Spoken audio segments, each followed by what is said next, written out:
Hi everyone, I'm back to read the next chapter of Felicity Saves the Day, a summer story, book 5, and I'm ready to read chapter 4, which is called Runaway. The afternoon sun was shining strong on the pines, and the air was scented with piney tang when Felicity returned to Ben in the woods. She handed Ben a basket of food. "You look as though you need this," she said. Ben took the food gratefully. "Indeed I do," he said. "I've eaten enough blackberries to fill 20 pies, but I am still hungry." "You'll need your strength," said Felicity. She knelt next to him. "I'm going to look at your leg." Very gently, Felicity unwrapped the rags from around Ben's leg. They were still with dried blood. Underneath them, Felicity saw a jagged gash running from the ankle to the knee. She washed the cut with river water she'd brought. "Now, I'm going to put medicine on your leg," she told Ben. "It may hurt a bit." Ben concentrated on the bread he was eating. He only flinched a bit at the medicine's sting. "But how do you know so much about medicine?" he asked. "Grandfather taught me," said Felicity. "He showed me how to grind herbs to make this medicine for Penny. It helped her scrape to heal. It should help you too." Felicity wrapped Ben's leg in strips from a clean petticoat. She tied the bandage around the leg with a ribbon. Ben smiled when he looked at the ribbon. "Well," he said, "my leg certainly looks prettier. It feels better too." "It will be as good as new in a week or so," said Felicity. "A week!" exclaimed Ben. "I can't wait here that long." Felicity shrugged. "You have no choice." "Besides," she said briskly, "I can't see that a sickly, skinny, limping soldier would do General Washington and his army one bit of good." She stood up and began to gather pine boughs from the fallen tree to make a bed for Ben. "Felicity," said Ben, "what do you think about all this, about General Washington and his army of patriots?" "I'm sorry the disagreement between the king and the colonists have gone so far," said Felicity. "I hope there wouldn't be any fighting. I hope the differences could be solved another way." "That's what your father says," said Ben, "so you agree with him. You think I am wrong." Felicity sat down and looked straight at Ben. "Aye," she said, "I can't say you are wrong to stand up for what you believe in, but I do think you are going about it the wrong way. Breaking your apprenticeship agreement with my father is not honorable. It's wrong the way a lie is wrong.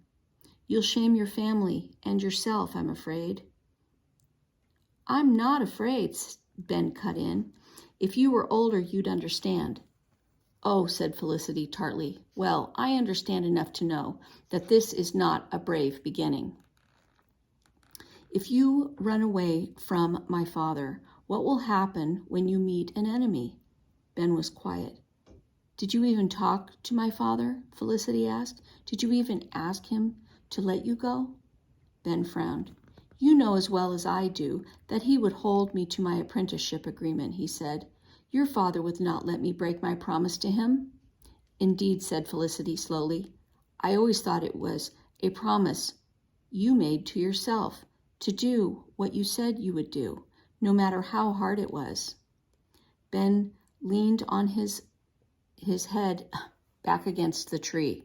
Felicity stood up. "I'm going now," she said, "but I will be back tomorrow. I hope you'll think about what we've said." "I will," said Ben, but it will not change my mind." "No," said Felicity, "but maybe you will have a change of heart."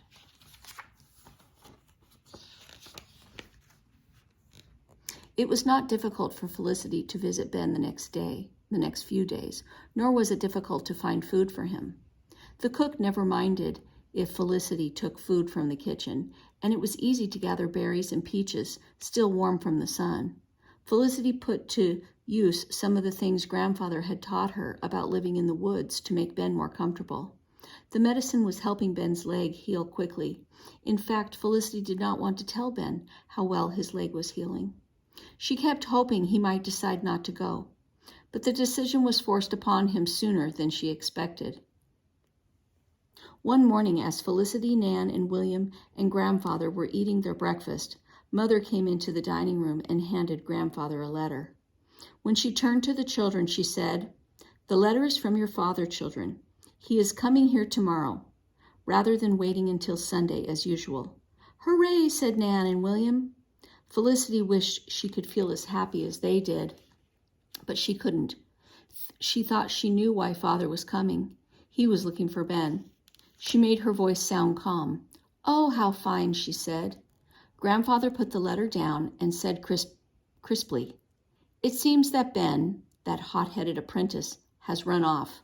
I warned your father about Ben when I was in Williamsburg this spring.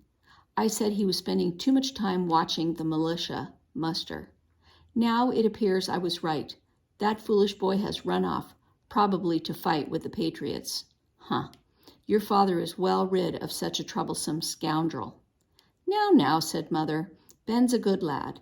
Maybe he's gone to visit his family and plans to come back." "Well," said Grandfather, "then why did he leave without a word, and why did your husband put a notice in the Gazette?" "Father put a notice in the newspaper?" asked Felicity. "Aye," said Grandfather. "Here it is. You may have it." Felicity's eyes widened with fear as she read. It says, and I'll read this notice right here. "Williamsburg, August 19th, 1775. Run away from the subscriber on the 15th day of August. An apprentice lad named Benjamin Davison, 6 feet high, about 16 years old, slender and well-made, of a clear complexion, has long brown hair, brown eyes, a forthright look, and frank manner. I have reason to believe he is headed Yorktown way. Whoever delivers," she said, "apprentice to me shall have $8 reward, and I hereby forward any persons not to here harbor or entertain him. Edward Merriman." Felicity excused herself and hurried to her bedchamber. She sat at the open window and looked out across the long lawn. She could see the river flowing along the sea. It never stopped. It never wavered. The river was always so sure of its course, but Felicity was not. She did not know what to do. She looked down at the notice in her hand. "I hereby forewarn all persons not to harbor or entertain him." Father had written. By caring for Ben and helping him hide, Felicity was doing exactly what Father had said not to do. When Father arrived, should she tell him about Ben? Felicity sighed. She wished she could tell Father, but she had made a promise to Ben, and she knew she had to keep it. Felicity took a piece of paper out of her pocketbook. She began to draw a map of the route from Grandfather's plantation to Yorktown. She would help Ben run away, even though she did not want him to go. Felicity held her pocketbook to her chest as she ran to the woods. A storm was coming. The wind was fitful, and the air was yellowish-green. Her hair was wild, and she was out of breath when she reached Ben. "Ben," she said, "Father is coming. He put a notice in the Gazette about you and offered a reward for your return. Will you stay and talk to him?" "No," said Ben, just as Felicity had expected. "Then you had better leave right away," said Felicity. "Come, stand up, follow me, and I'll show you the path to Yorktown. Hurry." Ben said not a word as he stood up. He winced as he put his weight on his injured leg, and he wobbled a bit when he tried to walk. "Here," said Felicity, "lean on me. You can do it." Felicity supported Ben as they made their way through the woods along the footpath.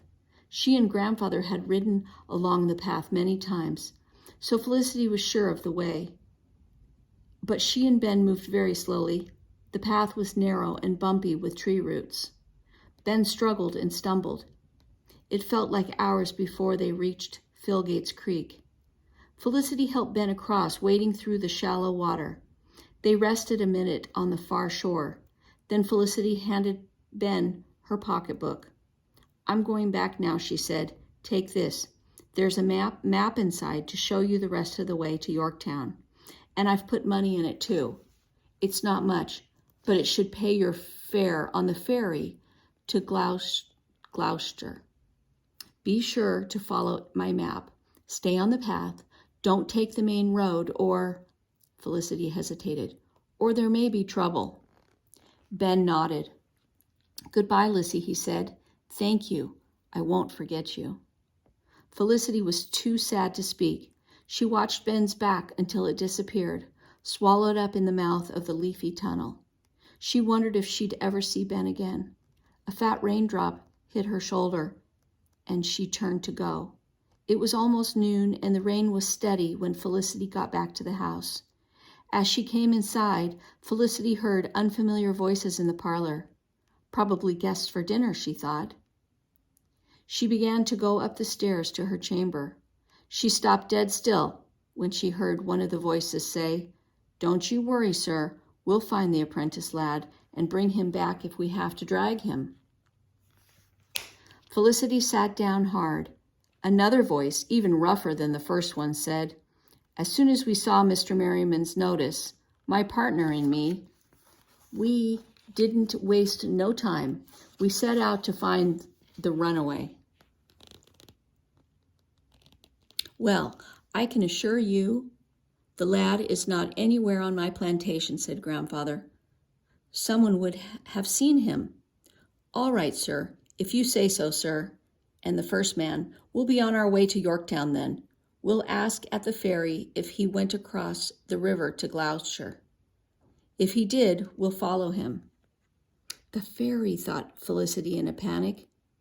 That was exactly where Ben was headed. If they left now and took the main road, these men would get to the ferry before Ben would. Ben would walk straight into a trap. "We've dealt with runaways before, sir," the second man was saying. "We ain't afraid to be rough if needs be." Felicity did not hear what Grandfather replied. She was up and away out the door, running to the stable through the rain. She had to stop Ben. She had to find him before those men did. Okay, and that's the end of chapter 4. And next time we'll read chapter 5.